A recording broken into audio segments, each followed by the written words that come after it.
Hi అండి, నమస్తే. Welcome back to my channel. ఈరోజు రెసిపీ దమ్ పన్నీర్ బిర్యానీ. నేను నా స్టైల్లో ఎలా ప్రిపేర్ చేస్తానో వీడియోలో చూపిస్తున్నాను. దానికంటే ముందు నా ఛానల్ ఫస్ట్ టైం చూస్తున్నట్టయితే please like, share and subscribe. ఈ రెసిపీ కోసం ఫస్ట్ మనము రైస్ ప్రిపేర్ చేసుకోవాలి.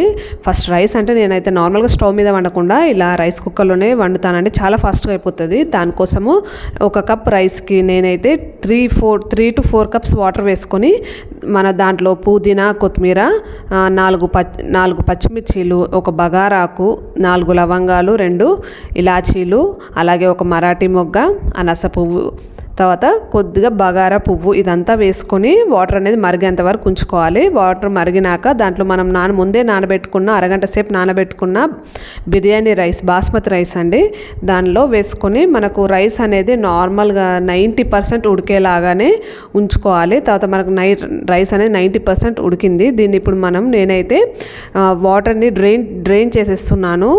దాన్ని ఏమంటారు, గంజి వంచుతారు కదా, అలా వంచి పక్కన పెట్టుకున్నాను. తర్వాత పన్నీర్ క్యూబ్స్ని చిన్నగా ఇలా సైజ్, మీకు ఏ సైజ్ అంటే ఆ సైజులో ఇలా కట్ చేసుకొని ఫస్ట్ పన్నీర్ క్యూబ్స్ని ఆయిల్లో వెంచితే మంచి టేస్ట్ వస్తుంది. డైరెక్ట్ అయినా వేసుకోవచ్చు, కానీ నేనైతే ఆయిల్లో వెంచే వేస్తానండి. గోల్డెన్ కలర్ అయినాక పక్కన ఉంచుకోండి. తర్వాత ఒక మిక్సీ జార్ తీసుకొని దాంట్లో 2 మీడియం సైజ్ టమాటాలు, వీడియోలో చూపిస్తున్నాను కదండి ఆ సైజ్ టమాటాలు చిన్నగా కట్ చేసుకొని ఒక మిక్సీ జార్లో వేసుకొని దీన్ని స్మూత్ పేస్ట్ చేసుకోండి.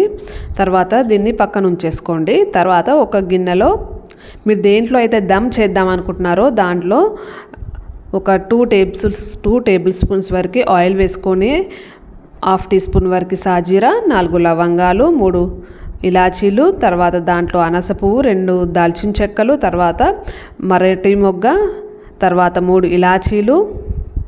దీన్ని ఆయిల్లో వేయించుకోవాలి. ఆయిల్లో వేసుకున్నాక తర్వాత నేనైతే ఆయిల్తో పాటు నెయ్యి కూడా వేస్తున్నాను ఇప్పుడే.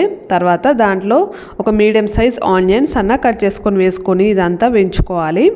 వేయించుకున్నాక దాంట్లో 1 టీ స్పూన్ వరకు అల్లం వెల్లుల్లి పేస్ట్ వేసుకొని పచ్చివాసన పోయేంత వరకు వేయించుకోండి. తర్వాత కలర్ఫుల్ కోసము ఒక 1/2 టీ స్పూన్ వరకు పసుపు, తర్వాత పసుపు, అల్లం వెల్లుల్లి పేస్ట్ ఇదంతా కొంచెం ఆయిల్లో బాగా వేగినాక దాంట్లో మనం ఆల్రెడీ టమాటా ప్యూరీ చేసుకున్నాం కదండి, ఆ ప్యూరీ దీంట్లో వేసుకొని మనకు టమాటా బాగా మగ్గినాక దాంట్లో ఇప్పుడు మనము బఠానీలు అండి, ఒక 1/2 కప్ వరకు పచ్చి బఠానీలు వేసుకోండి. మీ దగ్గర ఉంటే వేసుకోండి, లేకపోతే స్కిప్ చేసుకోవచ్చు. తర్వాత కారం, మీకు రుచికి సరిపడ కారం, నేనైతే 1 టేబుల్ స్పూన్ వరకు కారం, అలాగే 1 టీ స్పూన్ వరకు ధనియాల పొడి, అలాగే 1/2 టీ స్పూన్ వరకు గరం మసాలా, ఇదంతా వేసుకొని మనకు మసాలాలు అనేది కొంచెం ఆయిల్ అనేది పైకి తేలుతుంది. ఆ టైంలో కొంచెం పుదీనా కూడా వేసుకోండి, ఒక 1/2 కప్ వరకు పుదీనా, ఇదంతా వేసుకొని బాగా కలుపుకోవాలి.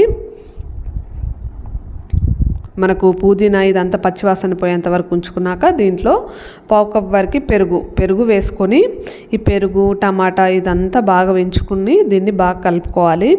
పెరుగు మొత్తం మిక్స్ అయ్యాక దాంట్లో మనము అరచెక్క నిమ్మరసం వేసుకొని కలుపుకోండి.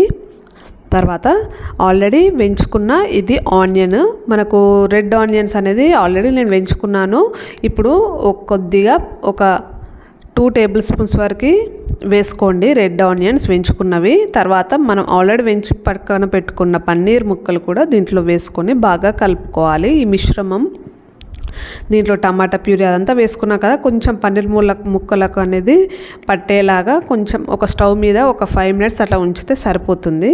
తర్వాత మనము కాజులు అనేది ఇప్పుడు దీన్ని నేను ఆల్రెడీ మీకు ఇష్టం అనిపిస్తే వేసుకోండి, లేకపోతే లేదు. తర్వాత కాజుని కూడా చిన్న ముక్కలు వేసుకొని దాన్ని కూడా వేయించుకొని పక్కన ఉంచుకోండి. తర్వాత కొద్దిగా కొత్తిమీర కూడా వేసుకొని మనం ఆల్రెడీ రైస్ వండుకున్నాం కదా 90% ఉడికిన రైస్ని దీంట్లో వేసుకొని దమ్ చేసుకోవాలి. తర్వాత దాని మీద కొద్దిగా రెడ్ ఆనియన్స్, అలాగే కొద్దిగా కొత్తిమీరాకు, పుదీనాకు ఇదంతా స్ప్రెడ్ చేసుకుని, అలాగే నేను కాజు ఇష్టం కాబట్టి వేసుకున్నామండి. కాజు పన్నీర్ దమ్ బిర్యానీ అసలైంది ఇది. మీకు కాజు వద్దనిపిస్తే స్కిప్ చేసుకోండి. తర్వాత దీన్ని 2 లేయర్స్ అయ్యేంత వరకు రైస్ వేసుకొని దానిపైన లాస్ట్గా రెడ్ ఆనియన్స్, అలాగే కొత్తిమీరాకు, పుదీనాకు, అలాగే కాజు ఇదంతా స్ప్రెడ్ చేసుకొని ఇప్పుడు దీన్ని మనం దమ్ చేసుకోవాలి. మీ దగ్గర ఆల్రెడీ రైస్ వండేటప్పుడు లైట్గా వాటర్ ఉంటాయి కదండి, దాన్ని పక్కన ఉంచుకోండి లైట్గా వాటర్ని.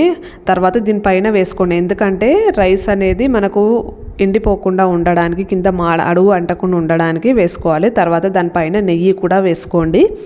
ఒక 2 టీ స్పూన్స్ వరకు నెయ్యి ఇలా స్ప్రెడ్ చేసుకొని దీన్ని ఇప్పుడు మనం దమ్ చేసుకుందాం.